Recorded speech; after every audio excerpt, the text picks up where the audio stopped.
Have you ever wondered where the sweetness in your morning coffee comes from? Whether it's honey, maple syrup, or agave, each of these natural sweeteners has a unique journey from nature to your table. Imagine the warm, golden drizzle of honey or the rich amber flow of maple syrup, both staples in kitchens around the world. But how are these sweet treats really made?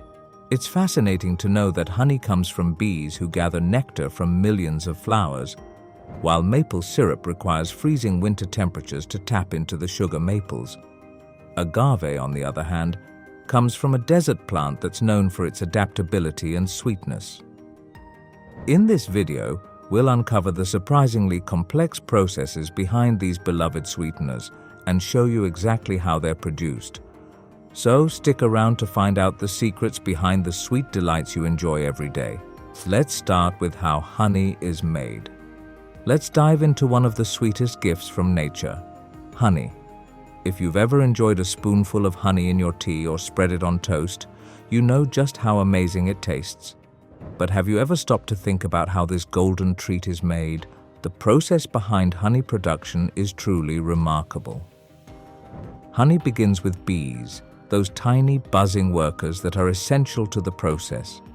Bees fly from flower to flower, collecting nectar, which is a sugary liquid produced by flowers to attract pollinators. They use their long straw-like mouths to suck up the nectar and store it in their stomachs. This is where the magic starts. The nectar undergoes a chemical transformation inside the bee's body. Back at the hive, the bees regurgitate the nectar into the honeycomb cells. This might sound a little strange, but it's part of the process that turns nectar into honey. Bees then fan their wings over the nectar, which helps to evaporate the water content, thickening the liquid into a syrupy consistency. As the nectar dries, it becomes the honey we know and love. The bees then cap the honeycomb cells with wax to seal the honey inside, where it's safe and ready to be collected. Now, beekeepers come into the picture. They carefully remove the honeycomb frames from the hive and bring them back to the honey house. The honeycomb is then uncapped and the honey is extracted by spinning the frames in a special machine called a honey extractor. The centrifugal force helps the honey flow out of the comb and into a container ready for the next stage of processing. At this point, the honey is still raw and might contain bits of wax or pollen. To ensure it's smooth and clear, the honey is filtered, but it's important to note that the more raw the honey, the better it retains its natural enzymes and nutrients. Some beekeepers prefer to leave the honey unfiltered to keep it as natural as possible. Once filtered, the honey is poured into jars, ready to be sold. Now that you know how honey is made, let's take a closer look at another sweet treat, maple syrup. Before we dive deeper into the fascinating stories behind how these everyday sweetnesses are made, I'd love to ask for your support. Our goal is to reach 300 subscribers by the end of the year, and your help can make a huge difference. If you're enjoying this journey into the secrets of sugar, salt, and pepper, please hit that subscribe button. It's quick, free, and it means the world to us. Now let's move on to another delicious sweetener, maple syrup. If you've ever poured it over pancakes or waffles, you know how rich and flavorful it is. But have you ever wondered how that golden syrup makes its way from the trees to your breakfast table? The process behind making maple syrup is quite fascinating. Maple syrup comes from the sap of sugar maple trees. But here's the catch. Sap on its own is watery and not sweet at all. To get that rich syrup we love, the sap needs to be collected and processed.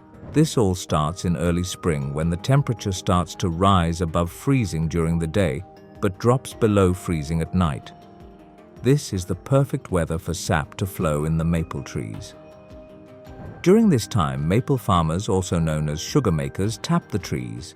They drill small holes into the trunks and insert metal spouts known as taps into these holes. Once the taps are in place, the sap starts to flow out of the tree and into collection containers like buckets or tubing systems. It's a delicate process, as the flow of sap can be unpredictable.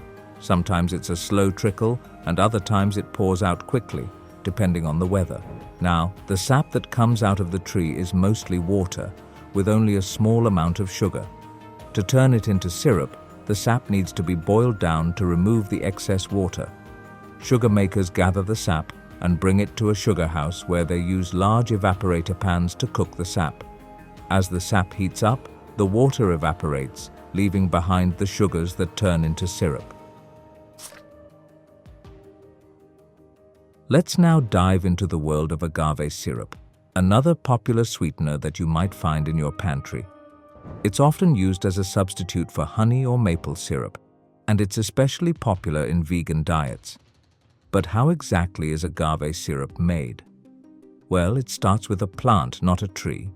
Agave syrup is made from the agave plant, which grows in parts of Mexico and the southwestern United States. The plant itself looks a lot like a giant aloe vera plant with long, spiky leaves. The process of making agave syrup begins when the plant is fully grown, usually after 7 to 10 years. At this stage, the agave plant is ready to be harvested. These piñas can weigh anywhere from 20 to 90 pounds. Once the piña is cut, it's taken to a processing plant where it will be turned into syrup.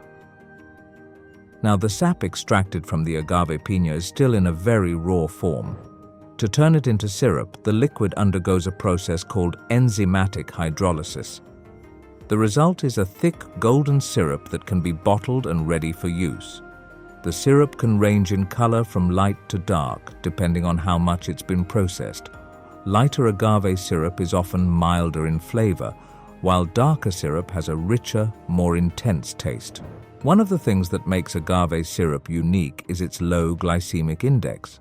This means that it doesn't cause a spike in blood sugar levels as quickly as other sweeteners like honey or maple syrup, making it a popular choice for people looking to manage their sugar intake.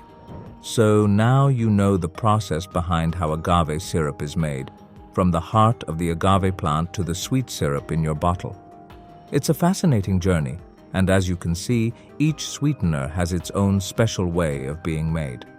Now that you know how honey, maple syrup, and agave are made, which one is your favorite sweetener? Do you prefer the rich taste of maple syrup, the smooth sweetness of honey, or the mild flavor of agave? Let us know in the comments below. If you enjoyed learning about how these sweeteners are made, make sure to hit that subscribe button for more fascinating behind-the-scenes looks at your favorite foods. Don't forget to like the video if you found it interesting and share it with friends who love to know how things are made. Thanks for watching.